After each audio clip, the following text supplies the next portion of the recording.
As you may well know, June is Pride Month, and despite some things, we do definitely have a lot to be proud about, particularly here in Brooklyn, and not the least of which because of the three organizations that are joining us today. So we thought we'd give you a little snapshot of just two sitting at the table as we look at Brooklyn Pride. First slide coming up here. The Audre Lorde Project was founded in 1994 as an organization for LGBTQ people of color. Now, the Audre Lorde Project vision grew out of a need for community strategies to really address issues facing the LGBT community of color, everything from housing and HIV awareness to police violence in the streets. They're based in Fort Greene, and we're happy to have them as our neighbors here at BRIC since 1996. So I'm going to take you to our next organization at the table, the Gay Men of African Descent, or GMAD as they're commonly known. It was founded in 1986 in New York City by the Reverend Charles Angel. Now the program is based in Brooklyn, just a little bit down the ways from where we are here at BRIC House. And they offer a variety of services from health and wellness to free testing and screenings, and just providing a safe space for LGBT communities of color to get together and actually think and talk and really move forward.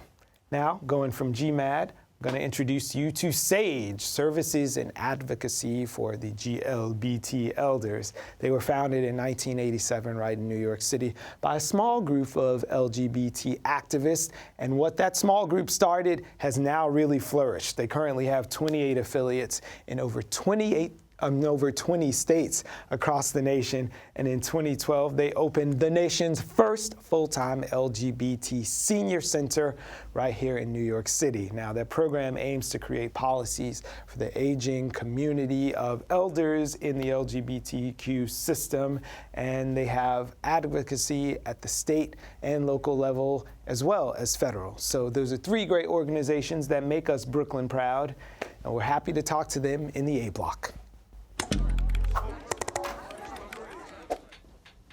A lot to get to, including, of course, what happened in Orlando yesterday. So let's introduce our guests, the executive directors of the three organizations Brian just told us about. We want to welcome back to BK Live, Vaughn Taylor from GMAD, Gay Men of African Descent. Nice to see you again. Thank you, nice to be here. Cara Page from the Audre Lorde Project. Thank you so much for being here. And Michael Adams of SAGE. Pleasure. Okay. Now, before we get into the civil rights issues that all of your organizations are advocating for, could we just take a moment and sort of go around the table to get your thoughts on what happened in Orlando? Sure. Continuing history of tragic violence where the most marginalized citizens in the community are often targeted without recourse, idea, competence. It's an opportunity for us to kind of talk about the Constitution being an organic document and what we can do every day to ensure that every individual is recognized for their value. Okay. Well, it's obviously such an unspeakable tragedy. It's hard to even know what to say. And at the same time, as an organization of elders, we know from history that this is the latest in a long series of vicious attacks on our communities, and attacks that have been perpetrated by all different kinds of folks with all different kinds of sentiments. And so I think thinking about that history and where we are today, we know it's a place where we have to stand strong together and link arms across communities. Okay. Okay.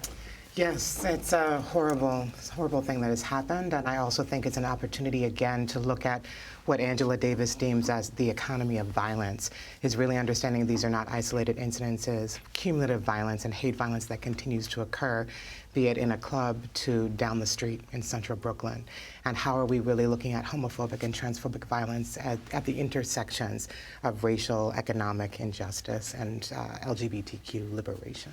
So waking up Sunday morning, hearing this news, I wondered what you anticipated your Monday would be walking into the office. Does something like this make your mission more clear? Does it open it up to the broader community, or does it make things harder for you? Do the media, Vaughn laughed at this one. Does the media call you? Like what is the real life consequence and ripple effect of something so devastating that for that instant the nation is seeing you? We get the call to, what are you doing? How can you help? From there should be a strong violent response, which I don't advocate. Yesterday we were open to provide social support and psychological support. We like the idea of calls for money. There are a lot of media calls to give our opinion, and they want to indict the violence. I use it as the opportunity to talk about how to really make sure that we are an inclusive perspective, that the LGBTQIAA community isn't just this alphabetic thing that we talk about, but we're all citizens with what I refer to as the divine nine. If you have a social security number, every piece of the Constitution applies to you.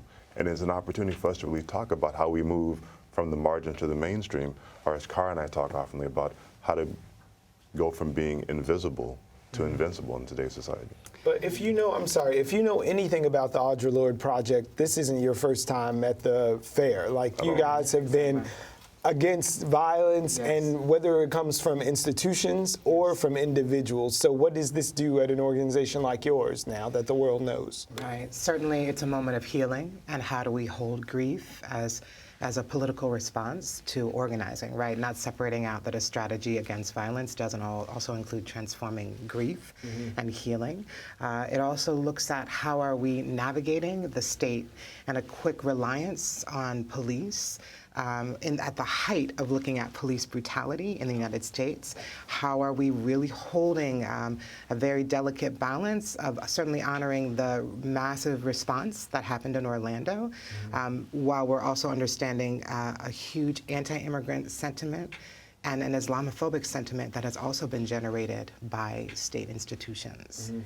And then for elders looking at this who've been through it, and then they think, oh, we're on the other side of this. Right. God, we're being affirmed, we're being celebrated, we're the pioneers, we're the heroes, and here we go. Well, and that's certainly part of the weightiness of this for SAGE constituents.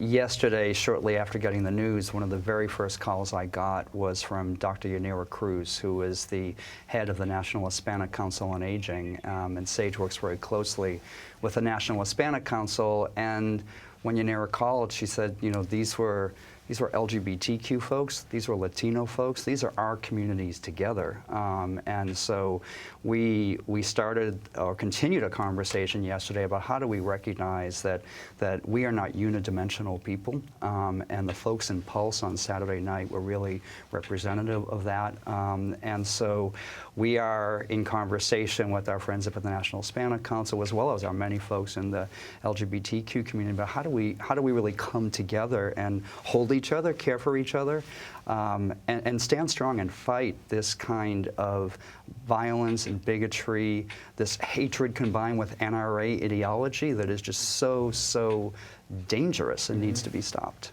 You know, you bring up so many different points. When we frame this in terms of just civil rights, how do we push the needle forward? Now, tomorrow we do have the Pride 2020 LGBTQ conference here at BRIC. But, you know, even as I read through Twitter yesterday, you know, there's so many outpourings of love and support. But then, on the other hand, there was so many people, and you know what I'm talking about, who some of them elected officers. You know, and what do you say to people who just don't see it the way you do? Like, how is this a watershed moment for us to really reach them? One thought that I think is really important is that we have to expand our definition and our understanding of the notion of civil rights. So much of the focus in the LGBTQ world and the queer world for many years has been about rights and equality. And those are obviously very important concepts, and we've made progress there. But fundamentally, our challenge and our opportunity now, from SAGE's perspective, it's about building community, and it's about building communities that are equitable communities. And that's a language and that's a conversation that we believe that we can have across many communities and with many different kinds of folks, including folks from different political perspectives. And to us, that's the most fundamental thing, is quality of life in communities where we care about and respect each other. That's got to be our focus, even above and beyond the notion of rights and equality.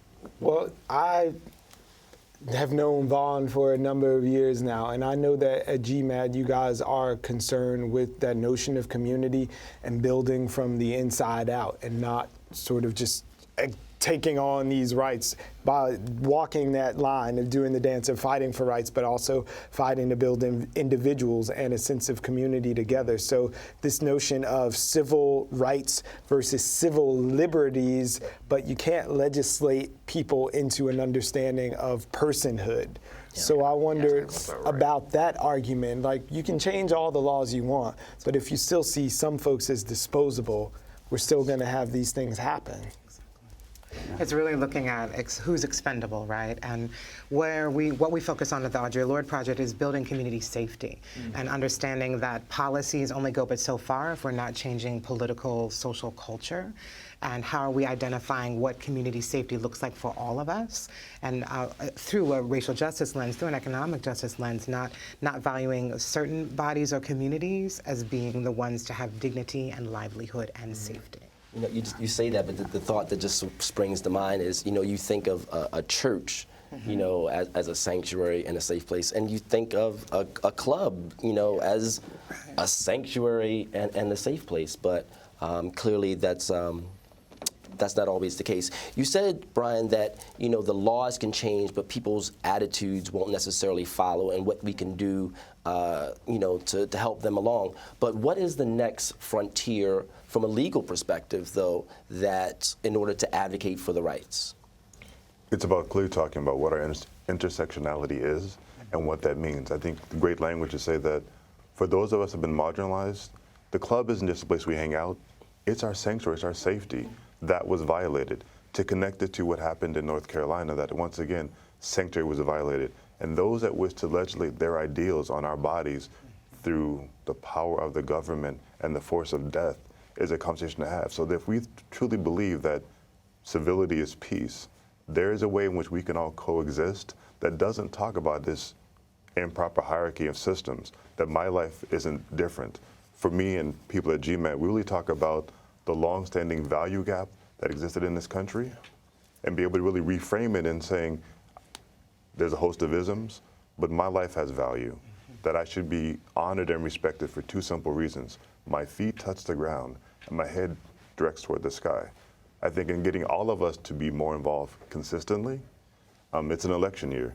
We should vote. We should be really clear that whomever you vote for represents not only your ideals and values today, but for those that you're going to have in the future, that chart a clear path that hopefully one day I won't have to do the job and ask for money, but my colleagues that can actually come together, we can say, this is a safe space, or hopefully we won't have to say, you need a safe space. So let's not waste this tragedy, as like it's been said. Never waste a good tragedy. Give us our marching orders. We're talking about pride. This is a time of celebration. We're not going to let the terrorists win, not to be cliche, but really, what are we to do? If we're starting from right now, if you've never been involved, if you've never written a check, if you've never volunteered, if you've never shown up, and you feel a way, how can we unfeel a way or use that for the greater good? Now. Right now.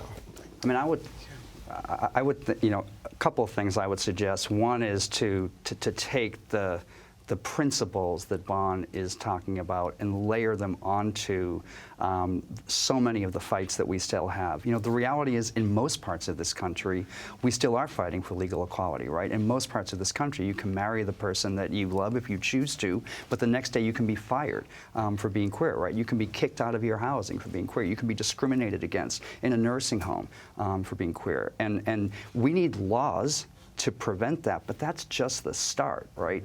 Once you have, we have to understand that those laws and those legal battles are about real people's lives, and that if you pass a law that prohibits discrimination in housing against LGBTQ people, as we have here in New York City, but there's no affordable housing available, and the day-to-day reality of people's lives is that they're treated like second-class citizens or like their lives are expendable in the housing that they live in, then how far have we gotten, right? And so, you know, right here in New York City, I think we have a tremendous opportunity and a need to link arms with folks who are supporting affordable housing, who are opposing police violence, who are taking so many of the steps that are so key to our community that along with legal equality, whether it's for elders, whether it's for our young folks and everybody in between, to build a life that's really quality and dignified.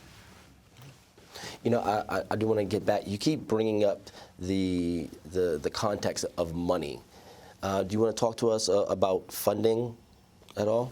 Do people are people coming out to support the organization? Right. I don't know if you want to talk to these guys about money for 3 minutes. I'll just put it really simply.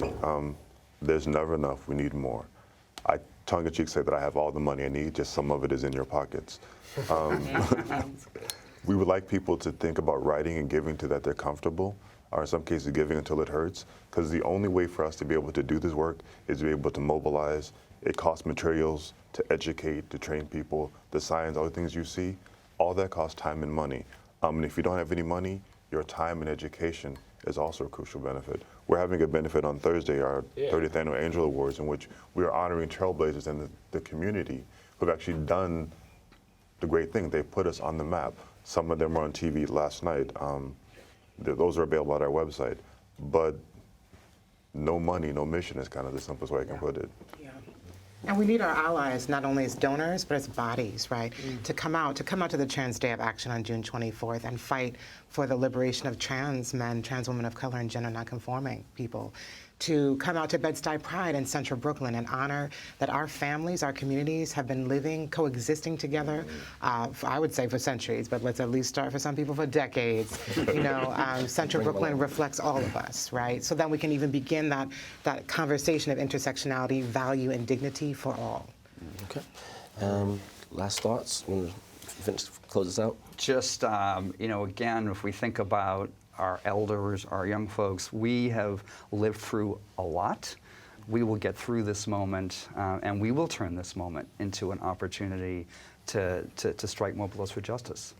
All right. And of course, I want to remind everyone that tomorrow night is our town hall. We're going to be here at 7. It's all going to be broadcast live as well. But find yourself down at the BRIC House for Pride 2020 LGBTQ Civil Rights. It's going to be a Be Heard town hall tomorrow from 7 to 9. I want to say thank you to you guys again. We don't just call you in June and ask you to show up and talk during the gay month. You do the work all the time, and we love being partners with you. So thank you. Thank you so much.